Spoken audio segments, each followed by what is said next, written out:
எழுச்சி தமிழர் தொல் திருமாவளவன் அவர்களே,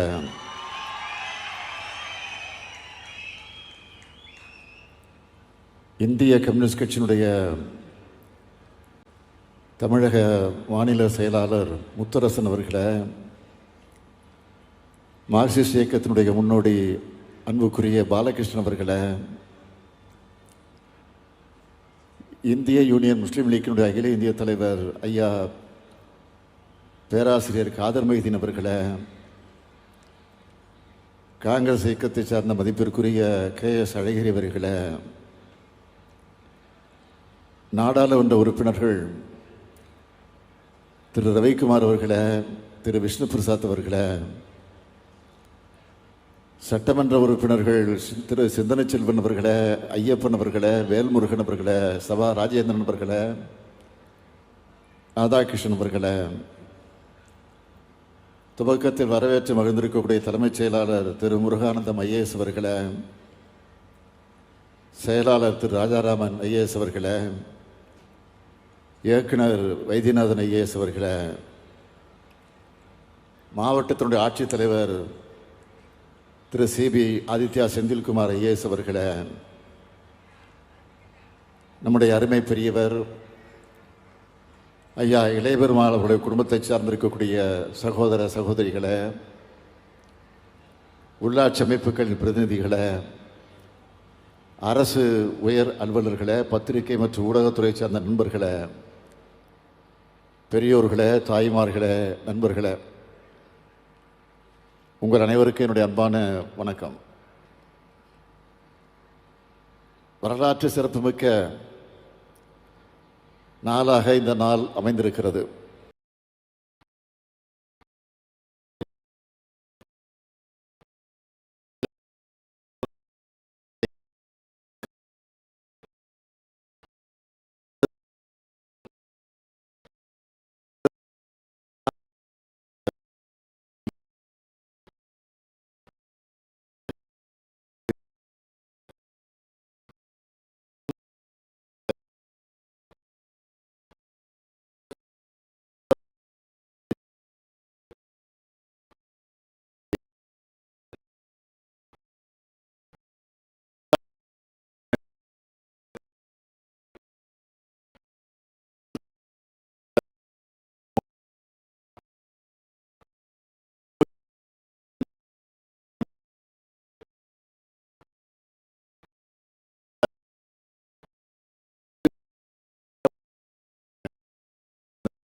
திட்டங்களையும் வழங்குறது தான்.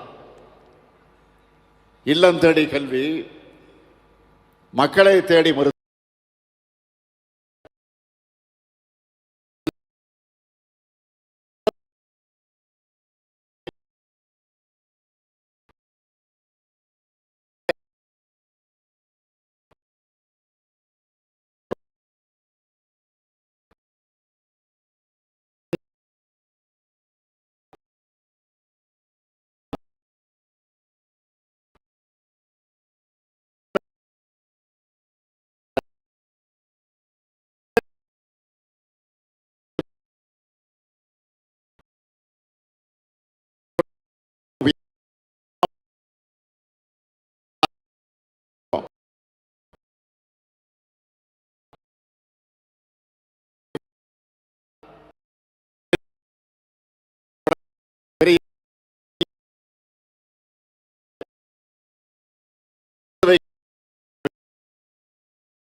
கம்பீரமா போராடியவர் தான் நம்முடைய அருமை பெரியவர் இளைய பெருமாள் அவர்கள்.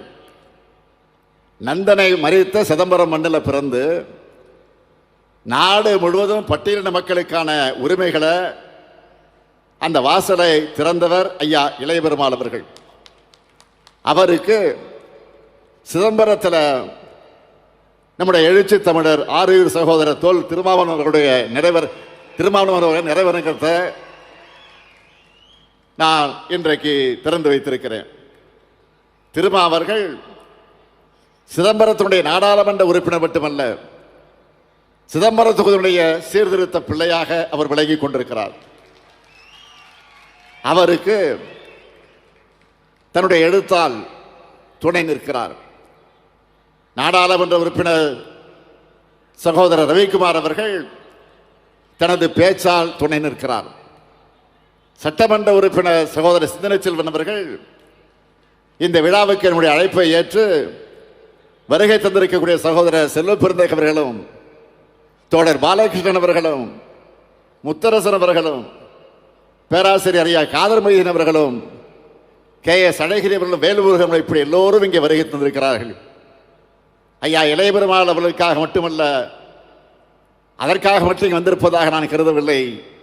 நமது திராவிட மாடல் அரசினுடைய அனைத்து சமூக திட்டங்களுக்கும் துணையாக இருப்பவர்கள் இவர்கள் என்பதை வெளிப்படுத்துவதற்கு வந்திருக்கிறார்கள். அதனால் அனைவருக்கும் எனது நன்றியை நான் தெரிவித்துக் கொள்ள விரும்புகிறேன்.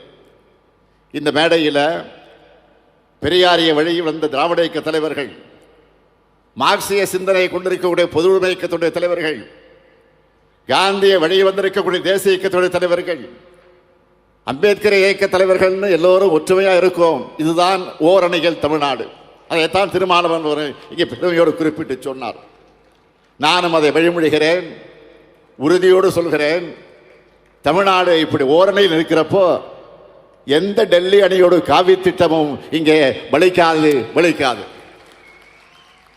பெரியவர் ஐயா இளைய பெருமாள் அவர்கள் பள்ளியிலே படிக்கும் போதே தீண்டாமலுடைய அடையாளமாக இருந்த இரட்டைப்பானை முறையை எதிர்த்து போராடினவர். இராணுவத்தில் பணியாற்றினப்போ அங்கும் பாகுபாடு நிலவுவதை பார்த்து அவருக்கே உரிய துணிச்சலோடு உயர் அதிகாரிக்கு புகார் அளித்து அந்த பாகுபாடுகளை களைய காரணமாக இருந்தார். இராணுவத்தில் ஓராண்டு காலம் பணியாற்றின பெரியவர் இளைய பெருமாள் அவர்கள் மீண்டும் இந்த பகுதிக்கே வந்து ஒன்றுபட்ட தென்னார்காடு மாவட்டத்திலையும் தஞ்சை மாவட்டத்திலையும் 1940 முதல் 1970 வரை நடந்த மிகப்பெரிய சமூக போராட்டங்களை முன்னெடுத்தவர். 1946 தன்னுடைய 22வது வயசுல 2000 பேரை திரட்டி போராட்டம் நடத்தினவர். பரங்கிப்பேட்டையில் பட்டியல் சமூகத்தினர் செருப்பு போடக்கூடாதுன்னு இருந்த அந்த அக்கிரமத்திற்கு எதிராக போராடினவர். எங்கேயாவது பறை அடிக்கப்பட்டா உடனே இங்கே சென்று தடுத்து நிறுத்திடுவார். இதுக்காக பல வழக்குகளை எதிர்கொண்டார். பல பொய் வழக்குகளில் சிக்கி 6 மாதம் சிறை தண்டனை பெற்றார். நிலமற்ற கூலி தொழிலாளர் உரிமைக்காக போராடினார். இப்படி இவர் தொடர்ச்சியாக போராடினது தான் ஆதிதிராவிட மக்களுடைய எழுச்சி ஏற்பட காரணமாக இருந்தது. இப்படி சமூகத்தில் ஒடுக்கப்பட்ட மக்களோடு உரிமைகளுக்காக போராடின பெரியவர் இளையபெருமாள் அவர்கள் காங்கிரஸ் பேரியக்கத்தில் இணைஞ்சு 1952ஆம் ஆண்டு விடுதலை இந்தியாவில் நடந்த முதல் பொது தேர்தலில் 27 வயது இளைஞராக இருந்த கடலூர் நாடாளுமன்ற தொகுதியில் அவர் போட்டியிட்டு வென்றார். எம்பி ஆகி டெல்லியில் புரட்சியாளர் அம்பேத்கரை அவர் சந்திக்கிறார். இவ்வளவு இளம் வயசில் எம்பி ஆகி வந்திருக்கீங்களா, அந்த மக்களுக்காக இதுவரை என்ன செஞ்சிருக்கீங்கன்னு அண்ணல் அம்பேத்கர் கேட்டப்போ தென்னார்காடு மற்ற தஞ்சை மாவட்டங்கள் அவர் நடத்தின மனித உரிமை போராட்டங்கள், தீண்டாமை எதிர்ப்பு போராட்டங்களை பட்டியலிட்டு சொன்னதை கேட்டு ஆனால் அம்பேத்கர் அவர்கள் ஆச்சரியத்தோடு பாராட்டினார்.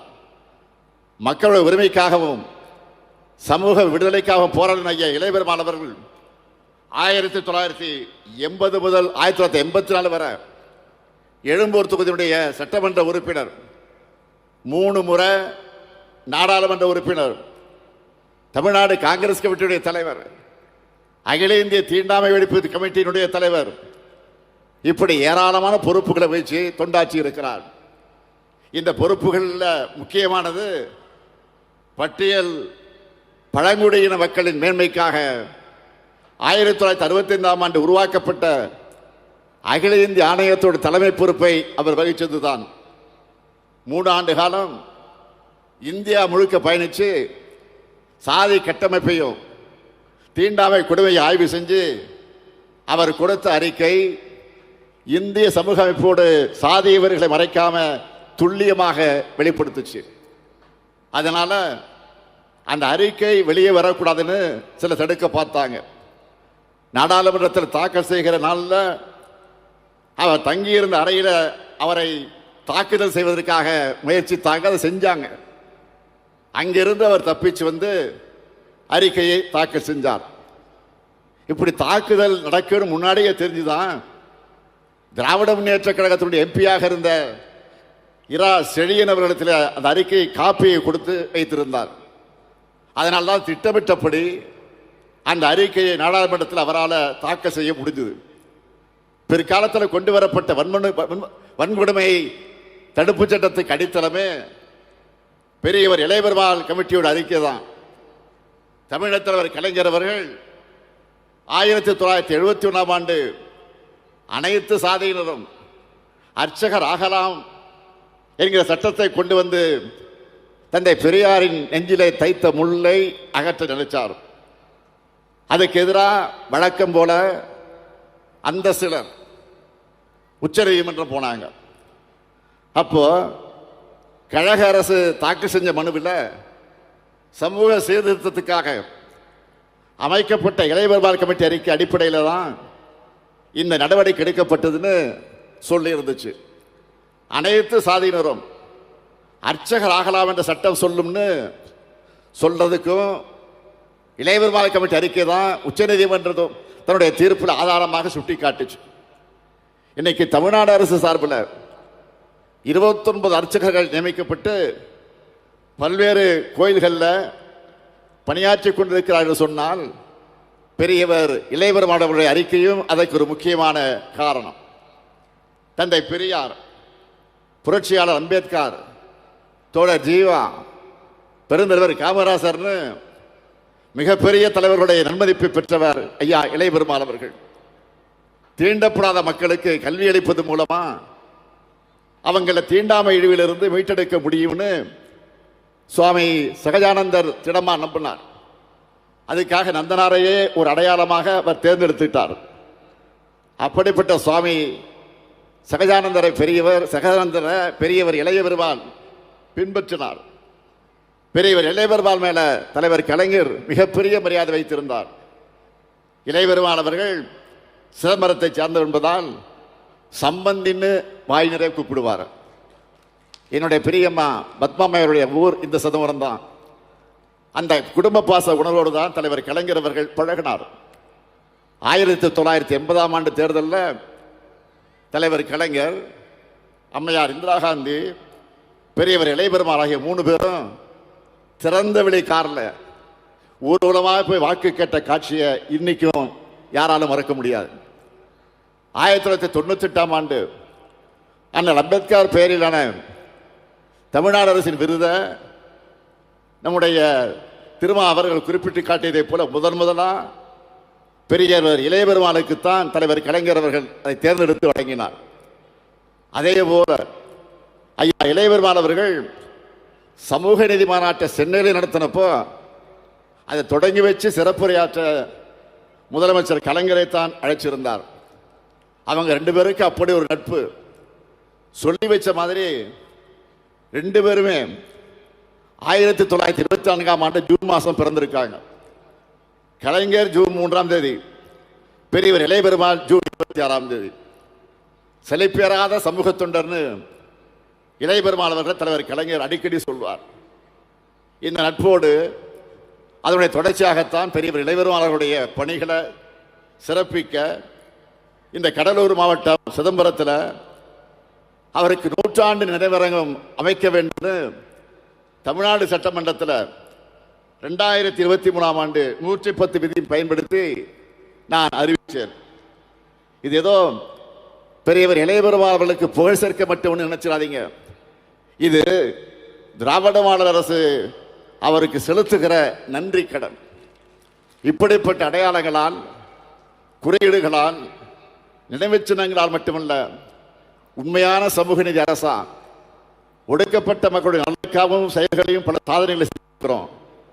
லிஸ்ட் பெருசா இருக்கு, சொல்ல நேரம் தான் இல்லை.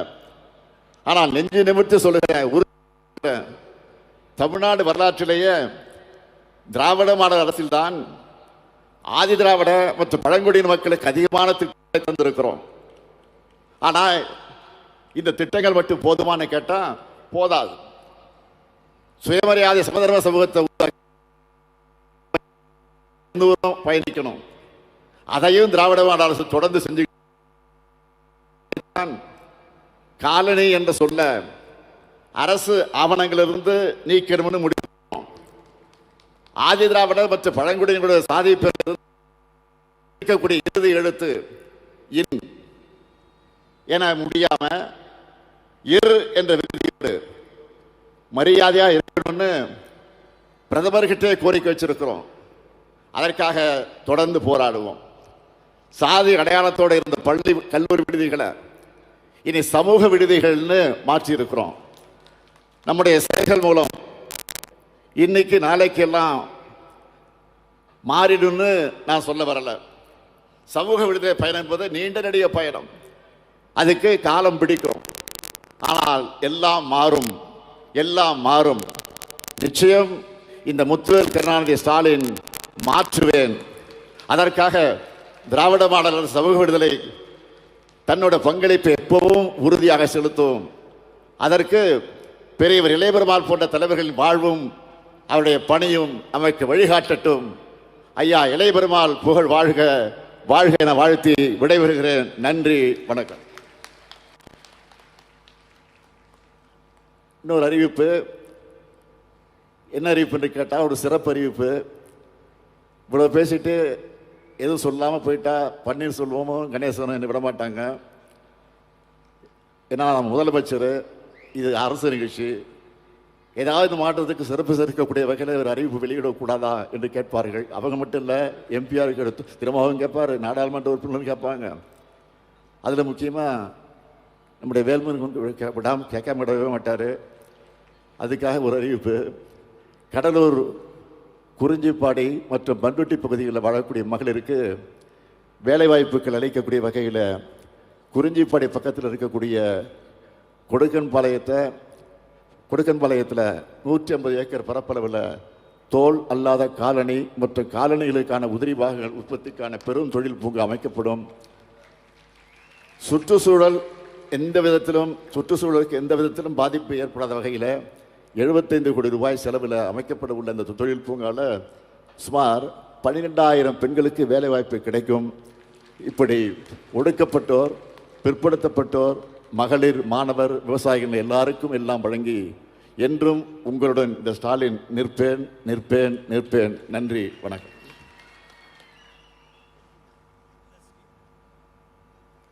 சிறப்பு அறிவிப்புகளை வெளியிட்டு விழா பேருரையாற்றிய மாண்புமிகு தமிழ்நாடு முதலமைச்சர் அவர்களுக்கு மனமார்ந்த நன்றிகளை தெரிவித்துக் கொள்கின்றோம். சிறப்புமிக்க இன்றைய நிகழ்வில் நன்றி உரையாற்ற மதிப்பிற்குரிய கடலூர்